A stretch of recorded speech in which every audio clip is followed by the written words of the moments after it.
સમગ્ર ગુજરાતના સસ્તા અનાજની દુકાનોના વેપારીઓ સરકાર સામે આંદોલન પર ઉતર્યા છે। હવે ગુજરાતમાં નગરપાલિકાઓ તેમજ ગ્રામ પંચાયતોની ચૂંટણીઓ થવાની છે, ત્યારે ઠાસરા તાલુકાના દીનદયાલ કરિયાણા અને સસ્તા અનાજના વેપારીઓએ સરકાર સામે બાયો ચડાવી છે। ઠાસરા તાલુકામાં આશરે 73 જેટલી સસ્તા અનાજની દુકાનો આવેલી છે।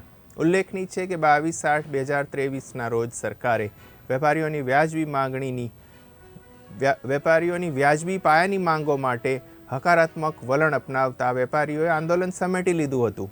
સરકારે બાંહેધરી આપી હતી કે વેપારીઓની માંગો થોડા સમયમાં પૂર્ણ કરવામાં આવશે, પરંતુ 1 વર્ષ થવા છતાં આ માંગો પૂર્ણ ન થતાં ફરીવાર સરકાર સામે સસ્તા અનાજના વેપારીઓ મેદાને ઉતર્યા છે।